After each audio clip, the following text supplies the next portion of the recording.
Wes, I gotta believe that you were thrilled with the way they responded this week after Wake Forest.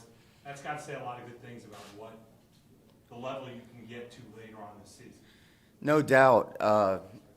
Just you saw the heart and soul of our team, just the grit, the leadership, perseverance, just battling, going back to work, next play mentality. It was really cool to see.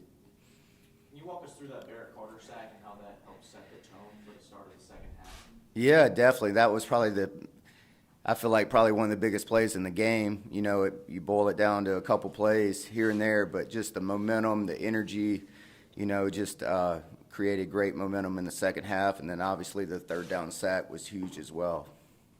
Wes, from a recruiting standpoint, just with all the prospects you had in attendance, how big is it for you guys to have, maybe your best defensive performance of the season like that in a top 10 matchup? Yeah, no question. And just the atmosphere, it was electric in there. Credit goes to our fans. And, they showed up and showed out. Just the atmosphere with all the lights going.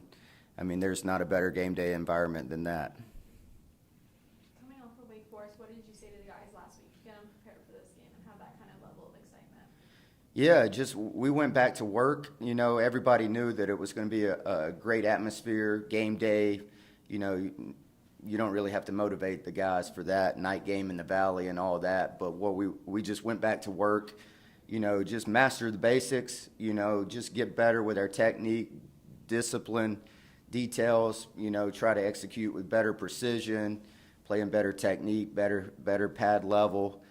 And just went back to work, and the guys responded, coach them hard, coach the details, and, obviously it showed up on Saturday. Wes, what does Boston College present for you guys this weekend? Yeah, it's going to be a great challenge. It'd be a great environment, night game up there, red bandana game, and just another stepping stone for us as a team. Win the week, 1-0. And last year I think they threw for like 311 yards on us. So, veteran quarterback, played really well last week, so that'll be a huge challenge. Zay Flowers is as good a receiver in this conference and be a huge challenge for our back seven and a couple other guys that are really good players, and we got to do a great job. It all starts up front, winning the line of scrimmage, dominating up front, and then obviously, controlling explosive plays in the back end. It always seems like Boston College has like one of the largest offensive lines in the ACC and college football. Is that the case again this year? Yeah, most definitely. They're a little banged up and have had to move some guys around from the defensive line, moved over there and stuff. But, it'll be a great challenge for our front. Everything starts with them. We got to control the line of scrimmage, create great knockback, win our one-on-one matchups in our pass rush games, and set the tone with the big guys up front. I guess from Zay Flowers, what is it just from seeing him, what makes him so special, what makes him such a challenge? Yeah, I mean, just a really savvy route runner, has great short area quickness, great long speed, elite ball skills, tremendous play on that deep ball against Louisville this past game. So, I mean, just a really veteran guy, really solid, does a lot of things really well. I guess Coach Sweeney was talking about Nate Wiggins just having some moments of immaturity against that Wake Forest game, having to sit him down, tell him to channel that energy in the right way. I mean, did you Definitely see more poise, I guess, out there against NC State the way he channeled? Yeah, no question about it. I think he arose to the challenge that we presented him last week, and he played really solid for us. Do you think you saw that in general in the secondary? Toriano, obviously, Nate. Yeah, definitely. Those guys are growing up. Hopefully we take the next step this week with those guys as well. But it was a huge challenge. Feel like guys are in and out. Obviously, at the end of the game, we had Nate, we had Sherrod back there, and along with Toriano, and those guys rose to the occasion. Tyler Davis, it seems, whenever NC State was trying to run screens underneath, he was there to blow up almost every one. Can you talk about what his intelligence means for this team, not just his ability as a player, but just how it encompasses him as a whole? Yeah, I mean, more knowledge you have, the faster you play, the more violent you play. and it definitely shows up. Just his block recognition and just filling the screen, that comes from levels and years of experience, and it just translates on Saturdays. So we're talking to Miles about pass rush, and you were saying obviously that sometimes they're getting the ball in 2 seconds, it's hard to get there, but Miles was saying even, if they are doing that, you still pass rush as hard as you can in case there's 3-4 seconds. You have opportunities. I mean, how much did you see the guys continue to rush and give, that effort to be able to get? Yeah, definitely. We talk about not being outworked, not being outcompeted, and definitely showed up. You never know. So you never know what play is going to change the game. So you have to have that championship strain every play. And it was good to be able to finish some rushes, and not only finish some rushes, but we also affected the quarterback on balls that he did get out. We were able to get there and affect him with our rush.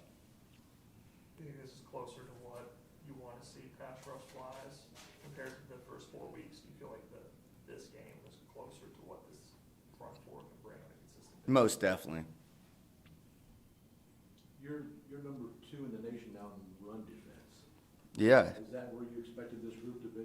Yeah, no doubt. I think with the talent that we have up front, the mindset that we have, I expect us to be up there. That just, that says a lot about your defense. We talk about physicality, and there's no better stat that measures that than rushing defense, that I feel like. And just being able to be up there, hopefully we continue that trend throughout the second half of the season, but just controlling the line of scrimmage, making teams one-dimensional. But on the flip side, teams have gone away from running the ball, and I think we're 9th most in passes defended with like 196 or something. So, yeah, so there is a flip side to it, no doubt. Wes, I wanted to ask a couple questions about being an analyst. I mean, first of all, like 10, 15 years ago, a guy like you might not have had an entryway into, a Power 5 program. And also, what's it like now that you're a coordinator, just having a couple of extra voices to bounce different things off of or get a different perspective? Yeah, definitely. I mean, it's huge. I mean, it's not a one-man show. There's a reason we have a whole staff devoted to that type of stuff, just great resources throughout our building, whether it's bouncing stuff off our offensive guys or the guys in our room, and just being able to get a second viewpoint, from guys that you trust and know that they've put in the time, put in the work, they study the game and know what's going on. So, I mean, it's a huge resource, no doubt. Did you know where you'd end up when you joined this program as an analyst, or was it just kind of, here's an entryway into this sport? Yeah, I mean, just kind of the entryway. I mean, I came here as a graduate assistant, coaching on the field, running the scout teams, and, like any young coach, just have those goals and aspirations, just continue to move up any way possible. And, some guys go FCS and coach positions. My opportunity was within this program, and then getting a shot to go to the NFL. So, you talk to a million guys in this profession, each one has a different story and how it works out for them. So I've just tried to make the most of my opportunity, bloom where I'm planted, and just grind it out and see what happens. Any questions for Wes from Zoom? Coach, it's Trevor from CTigers.com. Did Andrew practice at corner much in August or in the first few weeks of the season, or were most of his reps last week after the weight game? And how do you assess his technique Saturday night? Yeah, definitely. This is something. I mean, that's not something that we just threw him into the fire. He did it in training camp, obviously in the spring as well. He played corner in the spring game. And, he was a little rusty, but did some things really well while he was in there. And I think, if it's called upon for him to play there this week, his technique will improve this week. He's a student of the game, and he prepares as well as anybody on this team. He'll be ready to go on Saturday, no doubt.